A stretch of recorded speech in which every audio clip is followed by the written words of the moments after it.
স্বাগত দীপ্ত সংবাদে আপনাদের সাথে আছি আমি মোহাম্মদ ইফতেখার। বিশ্বের সবচেয়ে বড় গণতান্ত্রিক দেশ ভারতে লোকসভা নির্বাচনের প্রথম দফার ভোট গ্রহণ শেষ হয়েছে। প্রথম ধাপে রাজ্য ও কেন্দ্রশাসিত অঞ্চলের 102টি আসনে ভোট হয়।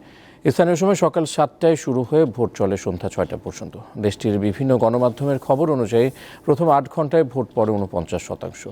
ভারতের মধ্যাঞ্চলীয় রাজ্য ছত্তিশগড়ের একটি কেন্দ্রের কাছে বিস্ফোরণের ঘটনা ঘটেছে বলেও জানিয়েছে বিভিন্ন গণমাধ্যম। 7 ধাপে অনুষ্ঠিত হচ্ছে এবার নির্বাচন। দ্বিতীয় ধাপে নির্বাচন হবে 26 এপ্রিল। রাজধানীর আগারগাঁওয়ে বাংলাদেশ শিশু হাসপাতাল ও ইনস্টিটিউটে আগুনে যন্ত্রপাতি পুড়লেও কোনো হতাহতের ঘটনা ঘটেনি। শুক্রবার বেলা 1:30টার দিকে হাসপাতালটির 5ম তলায় কার্ডিয়াক আইসিইউ বিভাগে আগুন লাগে। ফায়ার সার্ভিস জানায় বেলা 2:40 দিকে আগুন নেভানো হয়। প্রত্যক্ষদর্শীরা জানান আগুন লাগার পর রোগী ও স্বজনদের মধ্যে আতঙ্ক ছড়িয়ে পড়ে। বিভিন্ন বিভাগে থাকা রোগীদের নিয়ে ভবনের বাইরে বেরিয়ে আসেন স্বজনেরা। আগুনে কার্ডিয়াক আইসিইউ বিভাগের শয্যাসহ বিভিন্ন যন্ত্রপাতি পুড়ে গেছে। ফায়ার সার্ভিসের 5টি ইউনিট আগুন নেভাতে কাজ করে, তবে আগুন লাগার কারণ তাৎক্ষণিকভাবে জানাতে পারেনি ফায়ার সার্ভিস।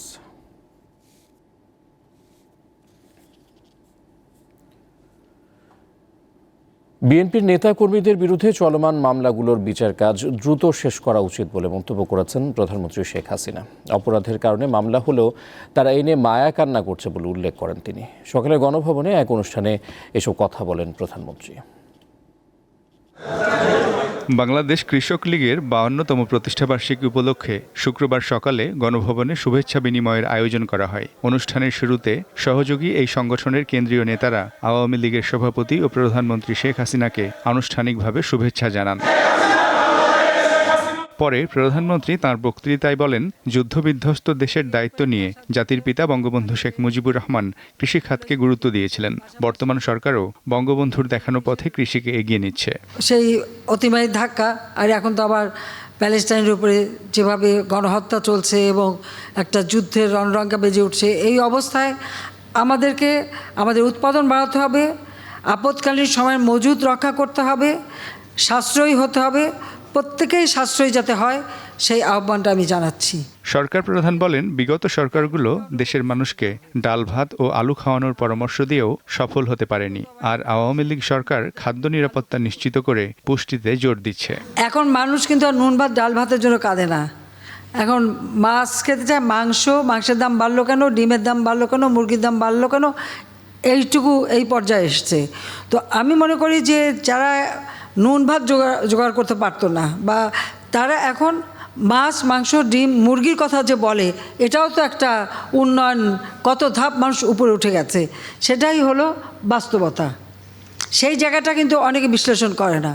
প্রধানমন্ত্রী জানান, সারের দাবিতে আন্দোলনরত কৃষকদের হত্যা করেছিল বিএনপি সরকার। তাদের রাজনীতি মানুষ খুন ও আগুন সন্ত্রাস, আর তাদের নেতাকর্মীদের বিরুদ্ধে মামলা হলেই সরকারের দোষ।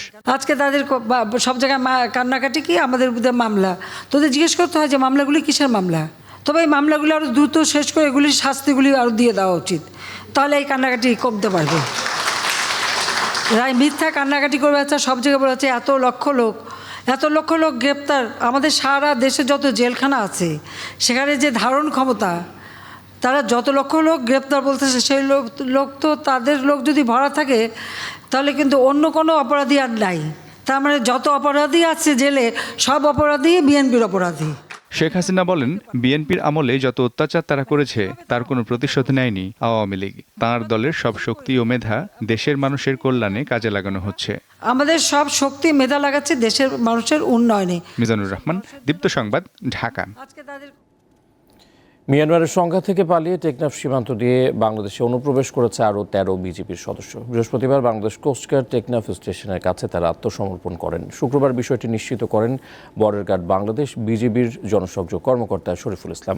জানান, বৃহস্পতিবার টেকনাফের নাফ নদীতে নতুন করে আরও 13 জন বিজিবি সদস্য এসে আত্মসমর্পণ করে। পরবর্তীতে কোস্টগার্ড বিজিবি সদস্যদের বিজিবির নাইক্ষংছড়ি ব্যাটালিয়ন 11 বিজিবির কাছে হস্তান্তর করে। বর্তমানে মোট 274 জন আশ্রয় নিয়ে বাংলাদেশে অবস্থান করছে।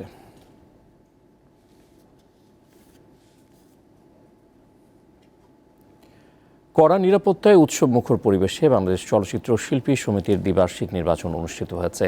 সকাল 9:30টায় ভোট শুরু হয়ে চলে বিকেল 5:30 পর্যন্ত। এখন চলছে গণনা।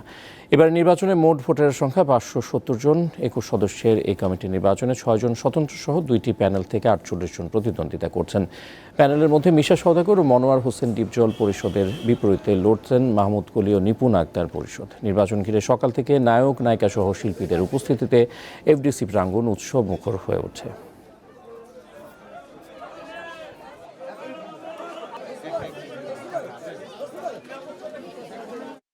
যুক্তরাষ্ট্রের ভেটোর কারণে আটকে গেল ফিলিস্তিনকে জাতিসংঘের পূর্ণ সদস্যপদ দেওয়ার পথ।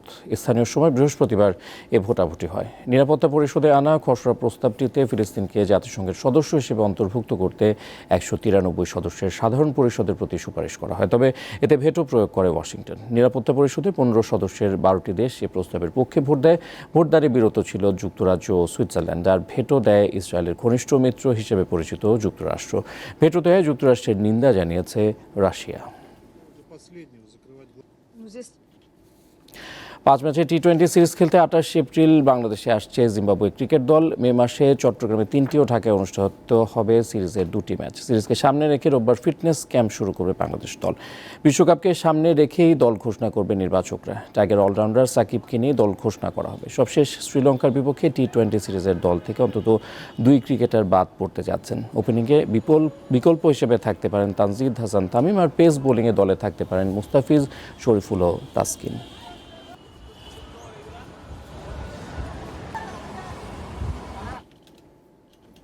এই ছিল এখনকার মতো। পরের সংবাদ রাত 11টায় দেখার আমন্ত্রণ রইল। দর্শক, তথ্য বিনোদনের আরও খবর জানতে যুক্ত থাকুন দীপ্ত ডিজিটাল প্ল্যাটফর্মগুলোতে। ধন্যবাদ।